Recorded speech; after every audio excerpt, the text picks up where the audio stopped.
just as we're going through this, maybe a show of hands in the room. How many folks are in the room that would identify as on the manufacturing side of the business?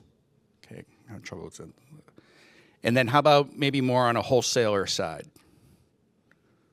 Wholesaler, and any on the dispenser side? I know we only have a few in that group. And then the rest are solution providers and consultants.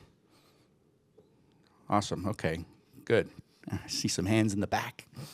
All right, great. Well, as Matthias is getting mic'd up here, I'll do just sort of a brief introduction. Matthias Leimer, who is from Genpact, and will take us through why digitalization empowers transformation for the life sciences supply chain. So, round of applause for Matthias.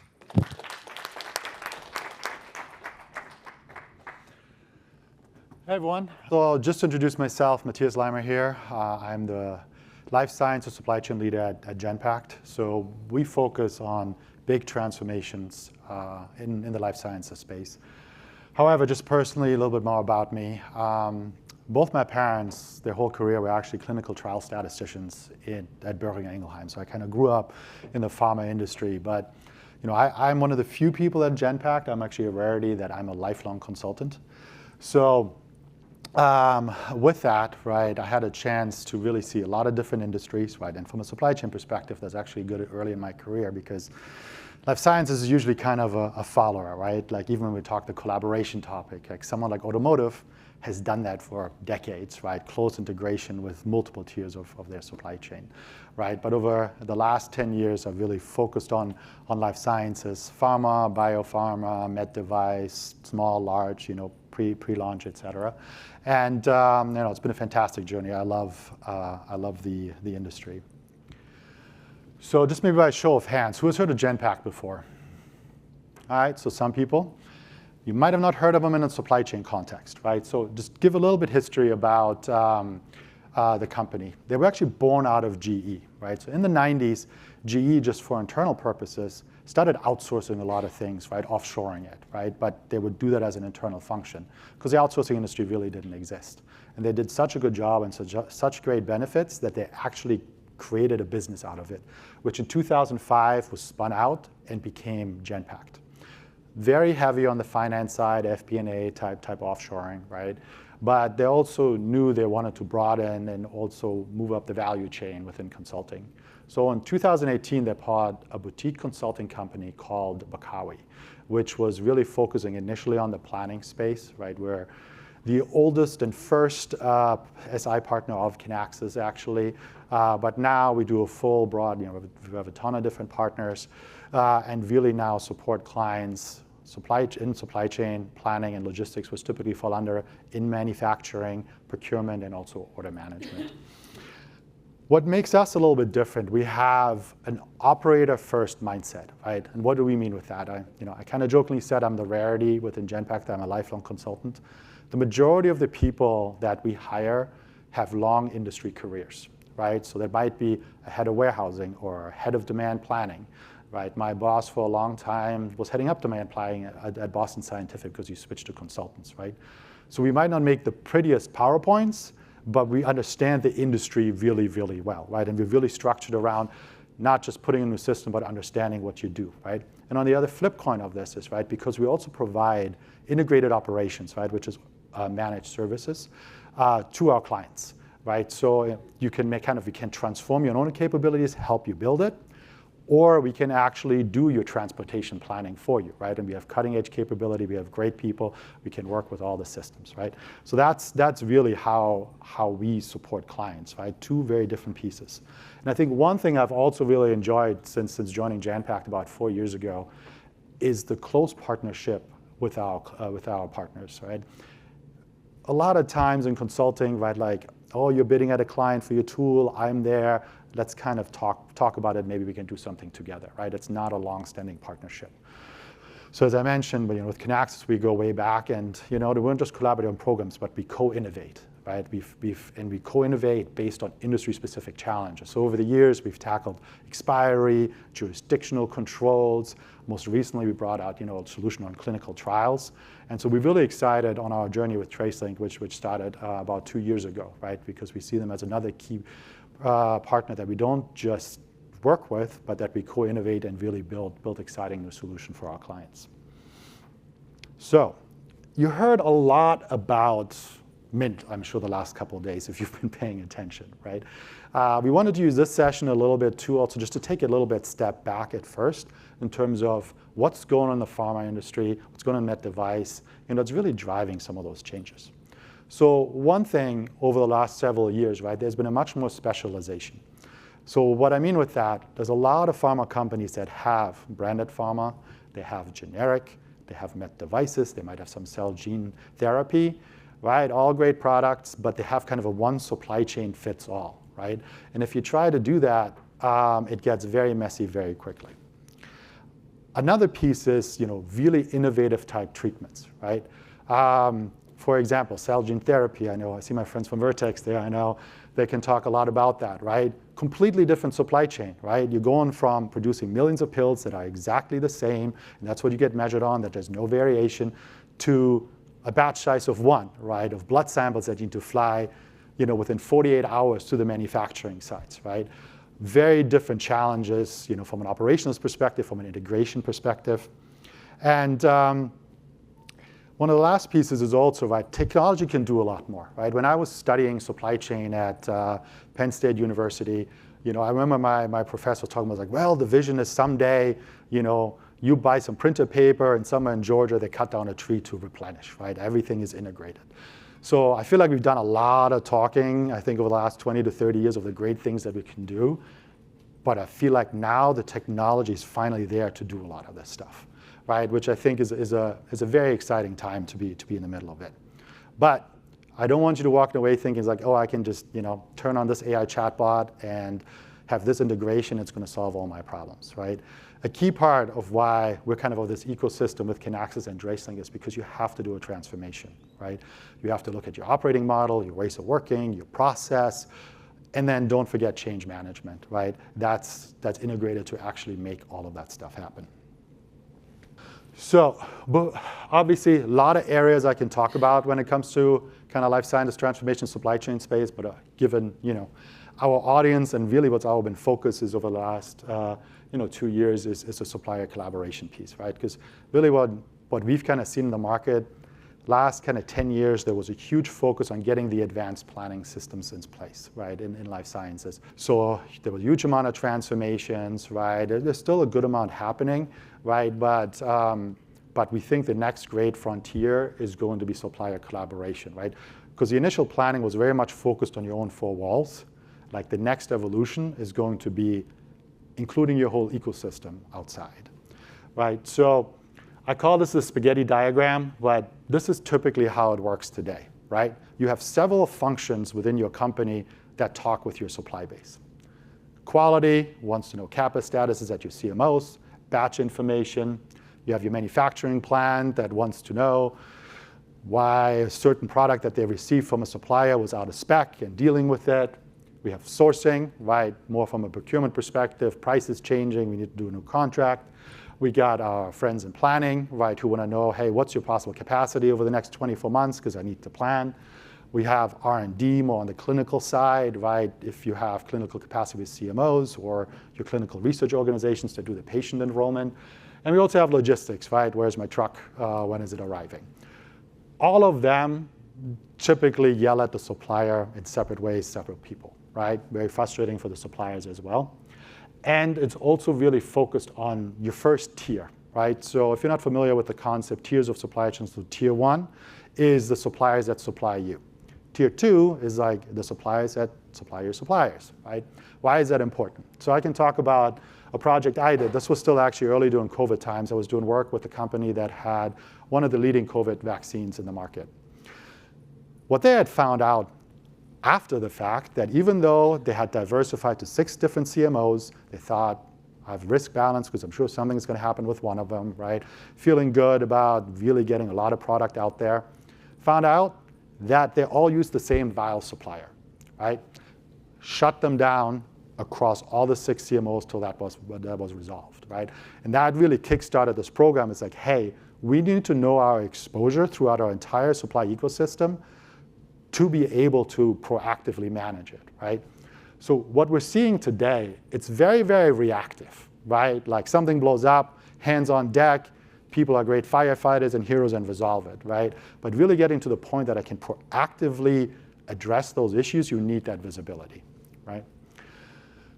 It's also a very slow, linear information flow, right? Like your CMO supplier might tell them, then they tell you.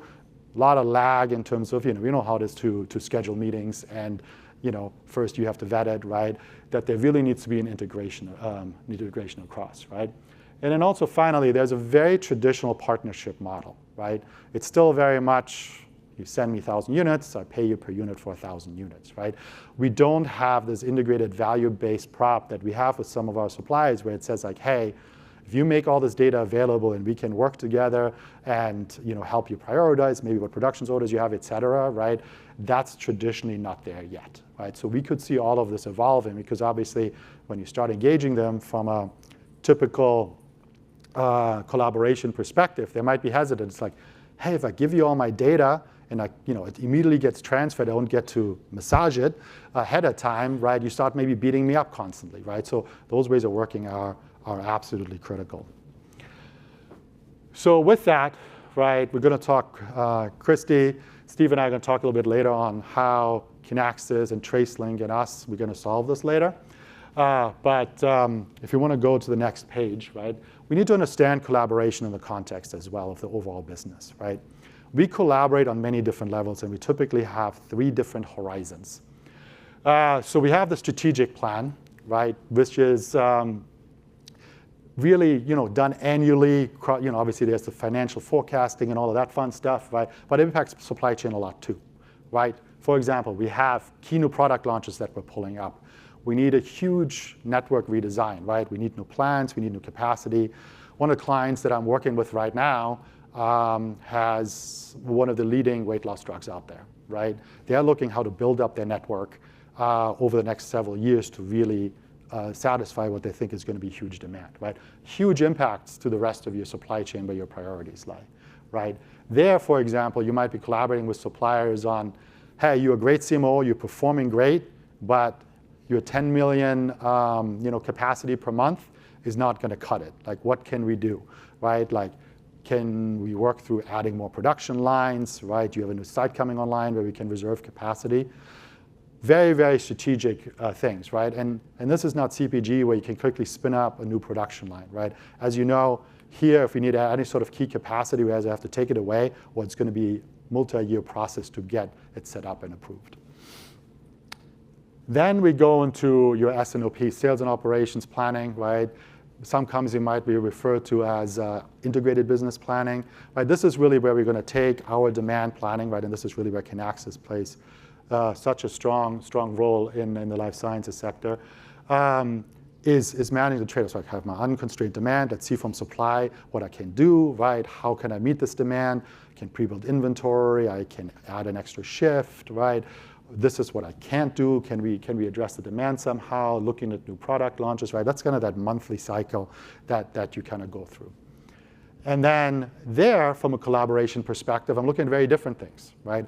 For example, I want the information from my CMO. What is your capacity over the next 2 years that you have allocated to me, right? And then I look at my demand that I would place on that CMO to see are there things we need to resolve. They usually always are, right? Also, what are the projected inventory levels that we expect to hold on, right? And if you have a tolling manufacturer, you might also want to look at raw materials, not just finished goods, right? Because you're going to have to purchase them and have to get that understanding what's there.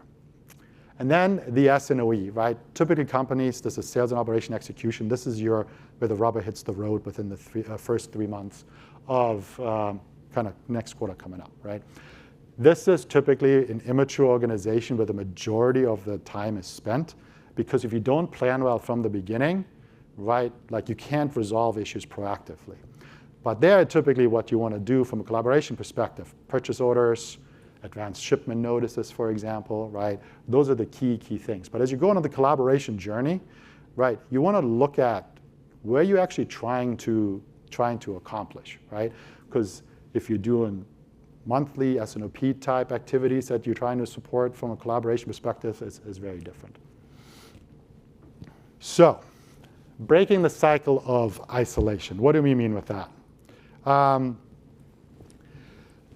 Typically what I like to say is in a lot of companies, commercial has a plan, finance doesn't trust commercial, make their own assumptions, supply chain doesn't trust finance or commercial, they make their own plan, and then reality hits, right? And then you always wonder what's going on, and typically supply chain is always at fault, right? How have companies typically handled this in life sciences space? They've thrown a lot of money at it and a lot of people, right? And I think even just recently with COVID, because things have gotten so complex that like you can't just throw money at the problem anymore through pure people power, right? The processes and the tools have to change. So like some examples from my work with clients, right? If you know what overhead absorption is, right? Like if you're running a plant, if you're a plant manager, you get measured on, right? You have your costs that kind of go into the product, which is directly related to how much you produce. And the overhead, right, gets absorbed across the amount of units. So the more units you produce, the lower it is per unit, right? And usually their bonuses get incentivized, right? Now if I want to strategically plan and say like, hey, I want to only have this plant run at 70% because I need the buffer capacity because I don't know how bad the flu season will be, right? A lot of times, that plant manager is not going to care, even if that is the optimal plan for the business, because my bonus is tied to what finance tells me overhead absorption is. So that's a typical fight we do. Same thing with inventory. I think we've all been on our cycles of inventory. It usually starts out with, we have low customer surface, produce, right? 6 months, 9 months later, we have inventory everywhere. We have so much working capital tied up, cut. But it never is any rhyme or reason to it, right? Because there's no integrated plan, right? And one client sometimes described it as, I feel like there's a lot of fog, and a lot gets hidden in the fog, because you have your data, I have my data, and we all think ours is right. So a key part on this journey here is having a fan that gets the fog out. And that is the baseline, is getting data that everyone trusts and sees as a source of truth so we can actually make educated decisions. Now, I mentioned we want to talk a little bit more big picture. I want to get a little bit more tactical, right? Like, how do we actually help clients with it, right? And what is TraceLink typically playing into in terms of role as we do these transformations, right? When we kind of came out, working a lot with our clients, right? And we always talk about like, hey, what are the pain points, right, that we need to look to address? Where might we want to innovate, right? And the supplier collaboration topic came out as one of the key ones besides clinical, right? So we started talking with Connexus, like how can we resolve it? And like what are the attributes of a solution, right? And we talked about we need someone who really understands pharma and med device and biopharma and all the other uniquenesses of the life sciences industry, right? So then we kind of started talking, with TraceLink, we're like, they have two key strengths. They are in pretty much almost all life sciences companies, right? They dominate that market from a track and trace perspective. And their secret sauce is managing getting data from many different parties and kind of normalizing it so it actually makes sense to everyone, right? So when we initially started talking with TraceLink, they talked to us about the Mint solution, right? We were like, this is perfect, right? Because established within life sciences, there's a lot of trust, right? Because whenever you start dealing with external parties, right, huge amount of pressure from your IT and cybersecurity departments, right? We're giving access around, right? And if you see some of the big hacks of some of the big companies, they were always through some supplier portal or something, right? So with TraceLink being kind of that proven solution within life sciences that has kind of gone through that rigor and is really, really strong in that space, right? We really thought this is the perfect match. So also, obviously, we're very excited to be presenting today, right? But as we start this journey, right, like data is not just the answer. Getting the data is table stakes, right? But to really make that happen, as I mentioned earlier, you really need to have a transformation, right? So when we look at kind of the different approaches, right, like from a Genpact perspective, we can help you drive with the initial visioning, right? Like, where do we want to eventually go? What are the key use cases, right, that are important? We're also going to help you think through the roadmap, right? This is not a one-size-fits-all big bang approach, right? Typically you get 2 to 3 suppliers, CMOs that are very friendly or where the pain points are very high. You get them on first on like a smaller subset of the user stories, right? And then you have waves of bringing on more and more of your supply base as well as adding functionality. And then, kind of any sort of configuration in non-TraceLink areas, right? Be it, let's say, it flows into Kinaxis, we can update the data model, the planning logic to factor this all in, right? TraceLink, they will connect with all the vendors. They will do what needs to get done, so you don't have to worry about it. Like if you've ever gone through an EDI piece with some of your suppliers, right? It's painful, not just to initially implement it, but also to maintain it. When we talk about how to get started, we typically begin with kind of a due diligence phase, right? A phase. So we start with supplier segmentation. So this means, as I mentioned, there's a lot of areas we can collaborate, right? But not all suppliers need it.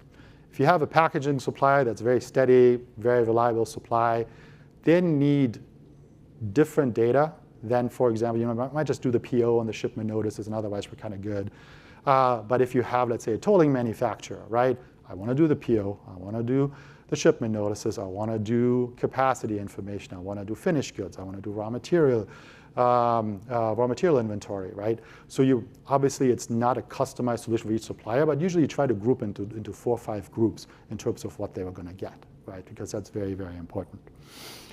Then also thinking through the use cases, right? Because sometimes the use cases might be, I have a really big issues with my 3PL, right? So I really want to have something focused on where is my truck or where is my airplane that brings in some of the key ingredients for a production run that I have next week, right?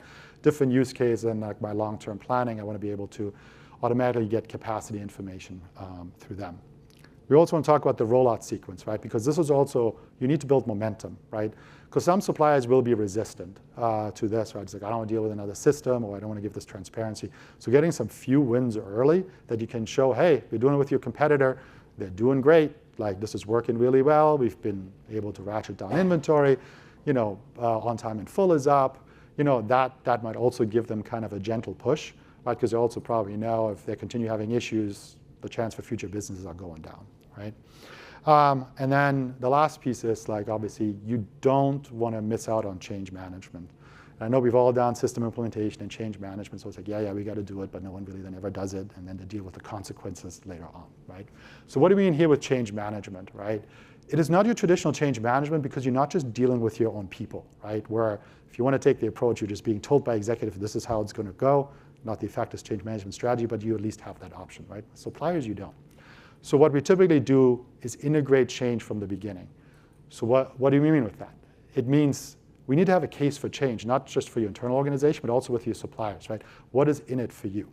We also need to have things like supplier profiling, where we sit down with them and actually get their input. It's like, hey, these are the use cases, this is the data we're looking to get, right? So they feel like they're building it with you versus it being told to them that's what they need to do.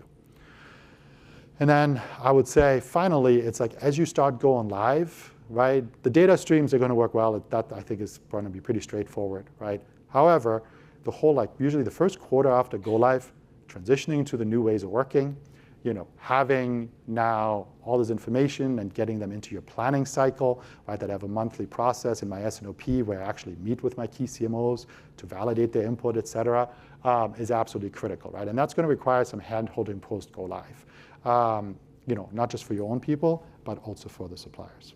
I kind of wanted to finish here a little bit with what are some key lessons learned, right?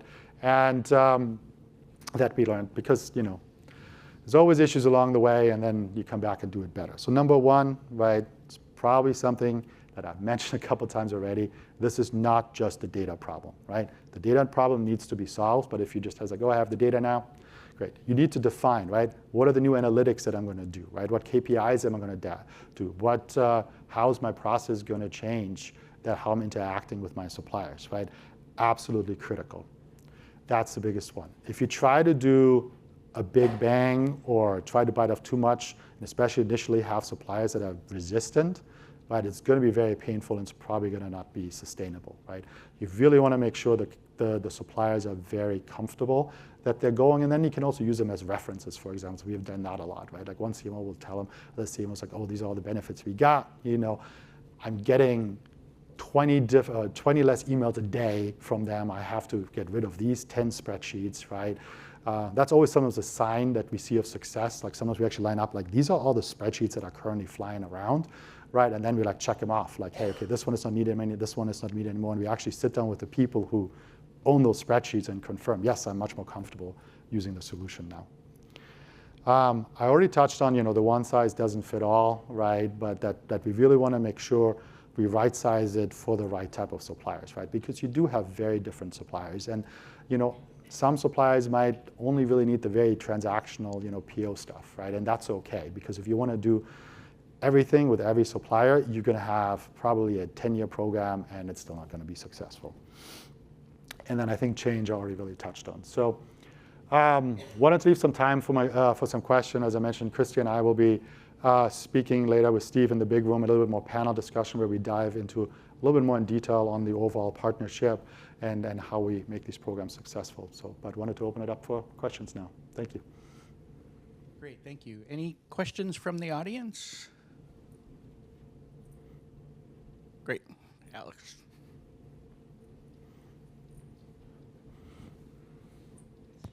Good to see you. Hello, great presentation. Many questions, but maybe Sure. one overall one. So what are in your role, what are the main challenges you are facing right now that you are hoping you will solve with Mint?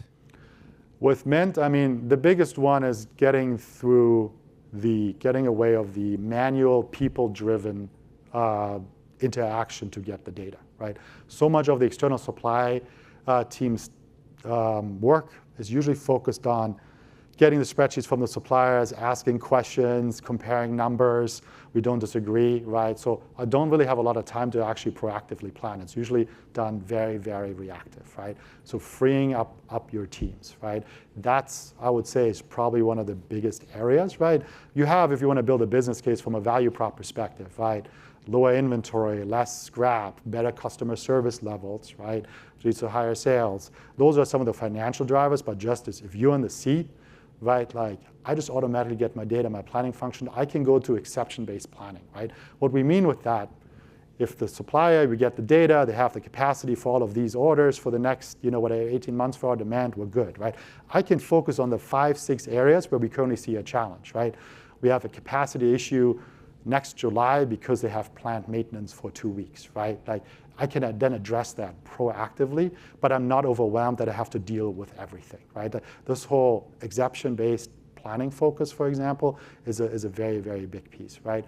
And then also, quite frankly, just from a security perspective, right? Having stuff flying through internet is not as secure if you actually get it integrated into your ERPs. Yeah. Reminds me a little bit the review by exception that the site teams do in quality purposes. So very Correct, similar, yeah. sounds like. And then if you could dream, because in terms of your overall challenges, what Mint can do to cover those that it doesn't do now? Like what are your main challenges? Because it sounds like it's a multi-challenged environment.